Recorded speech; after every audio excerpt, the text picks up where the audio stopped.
안녕하세요. 저는 여러분들의 사회탐구 코치 미스터 주입니다.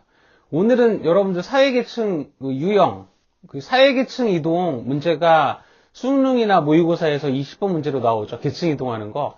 그래서 도표통계 분석 문제 20번 문제가 가장 어려운 문제로 이제 표 문제로 나오는데 그 문제를 풀기 위한 기본 개념만 이 강의에서 이 영상에서 다루고요. 그리고 이것과 관련된 문제풀이는 선생님이 따로 영상을 그때그때 만들어서 계속해서 문제풀이 게시판, 네이버 카페 문제풀이 게시판에다가 올리도록 하겠습니다. 그러면 오늘 사회계층 이동, 이 도표 통계 분석 문제를 풀기 위한 기본적인 개념들에 대해서 한번 살펴보도록 하겠습니다. 자, 사회계층 이동의 유형에 대해서 이 기본 개념에 대해서 한번 알아볼 텐데요. 일단 이동 방향에 따라서 수직 이동하고 수평 이동이 있습니다. 수직적인 거는 위아래로 이제 왔다 갔다 하는 거고요. 수평은 이제 옆으로 이렇게 이동을 하는 거야. 그래서 수직 이동은 일단 예를 들면 내가 노숙자였어. 뭐 인생의 밑바닥을 살고 있었다. 인생의 밑바닥을 살고 있었는데 뭐 로또에 당첨돼 가지고 부자가 되었어. 근데 이 부자가 되었는데 강원랜드 뭐 무슨 카지노 이런 데 가가지고 도박을 하다가 다시 노숙자가 됐다. 그러니까 위아래로 이렇게 움직이죠? 이거를 이제 수직 이동이라고 합니다. 다시 한번 얘기하면 어떤 사람이 뭐 일반 그런 아무것도 없는 사람이었어. 근데 뭐 정치인이 되어서 대통령이 되었는데 대통령에서 잘못해가지고 다시 뭐 감옥에 가거나 그러면 이제 떨어지는 거죠. 위아래로 이제 왔다 갔다 하는 거. 위아래로 이제 신분이 이동이 되는 거. 이걸 수직 이동이라고 하고요. 수평 이동은 이제 같은 계층 안에서 하는 거야. 뭐 예를 들면 어떤 김교사가 다른 학교로 뭐 이동하라 하는 거. 그 다음에 LG전자 과장이 삼성전자 과장으로 가는 거. 같은 계층으로 이렇게 이동하는 거. 이거를 수평 이동이라고 합니다. 같은 계층 안에서 이루어지는 거. 상층에서 상층, 중층에서 중층, 뭐 하층에서 하층 이렇게 같은 계층에서 이루어지는 거. 이것을 바로 수평 이동이라고 합니다. 여러분들 이동 기간에 따라서 이제 세대 내 이동이랑 세대 간 이동이 있거든요. 세대 내 이동은 개인의 인생 안에서 이루어지는 거야. 뭐 예를 들면 어떤 갑이라는 사람이 뭐 어떤 학생이었다가 알바생이었다가 뭐 군 장교였다가 뭐 공장에서 일을 하다가 뭐 학원 강사였다가 뭐 교사가 되었다가 뭐 변호사가 되었다가 뭐 나중에 대통령이 되었다. 그 사람의 인생 안에서 이루어지는 그러한 계층 이동을 세대 내 이동이라고 합니다. 세대 간 이동은 뭐냐? 우리 아버지는 가난한 농부였는데 난 정말 열심히 일을 해서 뭐 판사가 되었다 이런 거. 그러니까 우리 할아버지는 이거였는데 농부였는데 우리 아버지는 회사원이었는데 나는 열심히 공부를 해서 뭐 판사가 되었다 이렇게 세대 간에 이루어지는 이동을 세대 간 이동이라고 합니다. 그리고 이동 원인에 따라서 이제 개인적 이동이랑 구조적 이동이라는 게 있는데요. 개인적 이동이라고 하는 거는 순전히 본인이 열심히 노력을 해서 개인의 노력에 의해서 이제 위치가 변화하는 걸 개인적 이동이라고 합니다. 본인이 열심히 공부해서 대학생이 되었다. 이거 개인적 이동이죠. 본인이 노력에 의해서 이루어진 거. 이것을 바로 개인적 이동이라고 하고요. 구조적 이동은 이제 사회 변동. 나는 가만히 있는데 사회 변동이 뭐 어떻게 되냐에 따라서 내가 이제 그거에 영향을 받아가지고 이동을 하는 거야, 계층이. 뭐 요즘에 그 인공지능 시대가 와가지고 뭐 없어질 직업 이런 얘기 많이 하죠.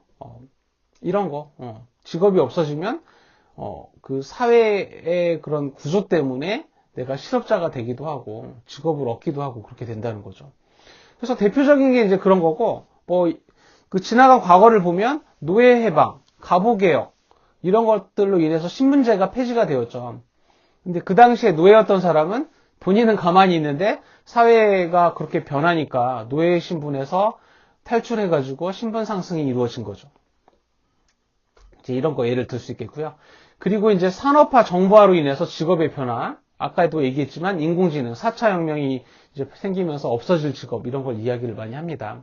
과거에 이제 버스 안내양이라는 직업이 있었어. 그래서 버스가 이제 출발할 때 사람을 다 태우고 나서 오라이 뭐 이렇게 하면서 이제 문도 닫아주고 그랬던 직업이 있었어. 버스 안내양이라고. 근데 그러한 직업들이 사라졌어. 왜? 산업혁명 이후에 이 문이 자동문이 되었거든. 자동문이 이제 되면서 기계화가 되면서 사회가 그렇게 변하니까 버스 안내양들은 일자리를 잃을 수밖에 없었다라는 거죠. 그래서 이러한 것들이 바로 구조적 이동이다. 자, 그 다음에 이제 계층 구조의 이제 이동 가능성이 부자유하고 자유스러운 사회가 있습니다. 부자유한 사회를 우리는 폐쇄적 계층 구조라고 합니다. 조선시대 신분제 사회에서는 천민, 상민, 양반 이렇게 정해져 있었잖아. 근데 그러니까 사회 구조 자체가 그렇게 되어 있었던 거야. 그러니까 내가 한번 천민이거나 노비의 자식으로 태어나면 거기서 벗어날 수가 없었다라는 거죠. 사회 구조적으로. 그래서 수직이동이 불가능한 사회. 수직이동이 본인이 아무리 발버둥 쳐도 수직이동이 불가능한 사회. 이것을 폐쇄적 구조라고 합니다. 그래서 세대 간 세습이 이루어지고, 근데 이제 수직이동은 안 됐지만 이 당시에 수평이동은 됐다라는 거야. 예를 들면, 어떤 노비가, 개똥이라는 노비가, 김씨네 노비였다가 이씨네 노비로 팔려가거나, 이런 거. 수평적인 이동은 가능했다. 그래서 구조적 이동은 이제 사회 구조적으로 불가능했지만, 그런데 개인적 이동, 아주 극히 드물게 개인적 이동이 있긴 있었어. 아주 드물게, 정말 극소수. 장영실 같은 사람은 천민의 자식으로 태어났지만 본인이 노력해가지고 정말 아주 운 좋게 그 재능을 인정받아가지고 신분 상승이 됐죠. 그리고 이제 양반들 중에서도 반역죄를 저지르면 노비로 떨어지는 경우는 있었습니다. 그런데 이거는 정말 극히 드문 경우였고요. 사회 구조적으로 전체적으로 봤을 때 그 수직이동이 불가능했기 때문에 폐쇄적 구조라고 할 수가 있습니다. 이제 그렇고요. 그 다음에 이제 개방적 구조는 말 그대로 상중하, 이 계층을 왔다 갔다 할 수 있는 사회. 본인이 노력을 안 하면 상층에 있다가도 하층으로 떨어질 수도 있는 거고, 본인이 정말 열심히 노력을 하면 하층에 있다가도 상층으로 올라갈 수도 있는 거고, 그러한 사회가 바로 개방적 구조다. 이 개방적 구조가 바람직한 사회라고 할 수가 있겠죠. 본인의 노력에 의해서 이제 신분 상승할 수 있는 그런 사회. 그것이 바로 개방적 구조다. 여러분들 이제 구성원의 비율을 보면요. 여기 이제 이제 사진이 나오는데, 이 피라미드형이 있고, 피라미드형은 말 그대로 피라미드처럼 이렇게 생겨가지고, 이제 상층이 가장 적고, 중층이 그 다음 많고, 하층이 가장 많은 사회야. 이 피라미드형은 굉장히 불안정한 사회다. 그러니까 삼각형이어서 안 쓰러질 것 같다. 그래가지고 안정적일 것 같다. 이렇게 생각하시면 안 되고, 하층이 굉장히 많기 때문에, 불만이 많은 사람이 많겠죠. 사회에 대해서. 그렇다 보니까, 세상이 좀 불안하다. 불만 가진 사람이 많으니까. 그래서 불안정한 사회다라고 볼 수가 있고요. 다이아몬드형은 이제, 중층이 가장 많은 사회야. 중층이 가장 많은 사회야. 그러니까 우리가 여러분들 기획재정부 현판에 예전에 지금도 그렇게 써 있을 것 같은데 중산층을 두텁게 하자 이런 간판이 있습니다.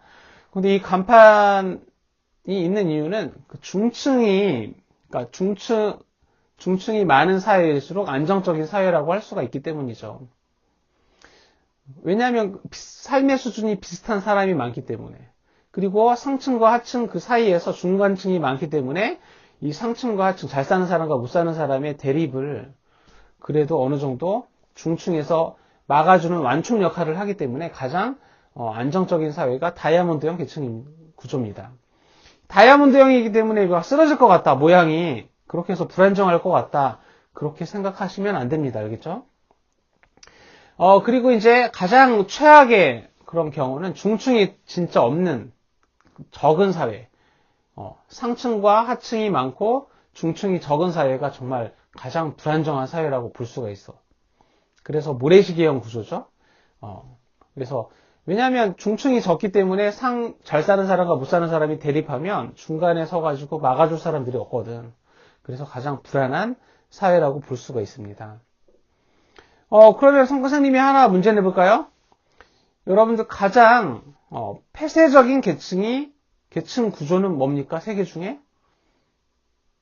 이거는 여러분들 알 수가 없습니다. 왜냐하면 개방적이다, 폐쇄적이다라고 하는 건 실질적으로 상중하에서 얼마만큼 이동이 이루어졌는지 그거를 알 수 있어야 개방적이고 폐쇄적이고 이렇게 이야기를 할 수 있는데 지금 이 그림만 가지고는 상중하에서 얼마만큼의 이동이 이루어지고 있는지 그것이 나와 있지 않기 때문에 여러분들 개방적이다, 폐쇄적이다 이것을 피라미드, 다이아몬드형, 모래시계 이런 모양만 가지고는 판단할 수 없고 이동이 이루어졌는지 안 이루어졌는지 이걸 가지고 개방적이다, 폐쇄적이다 알 수 있는 거죠. 이동이 이루어질 수 있으면 모양과 상관없이 개방적 구조가 되는 것이고 그 다음에 이동이 안 이루어졌으면 모양과 상관없이 폐쇄적 계층 구조라고 할 수가 있는 겁니다.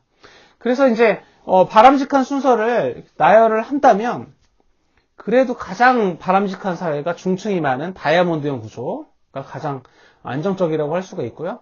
그 다음에 이제 피라미드형 구조, 그 다음에 중층이 가장 적은 모래시계형 구조가 가장 불안한 사회라고 볼 수가 있습니다. 물론 타원형 계층 구조, 그런 기타 등등 여러 가지 계층 구조가 있는데 대표적인 게 이게 3개고요. 이거 3개만 알아도 여러분들 문제 푸는 데는 크게 지장이 없기 때문에 이것만 알고 계시면 되겠습니다. 여러분들 궁금한 거 있으면 댓글로 질문 언제든지 환영을 하고요. 오늘 여기까지 계층 이동 기본 개념 여기까지 하도록 하겠습니다. 저는 여러분들의 사회탐구 코치 미스터 추였습니다.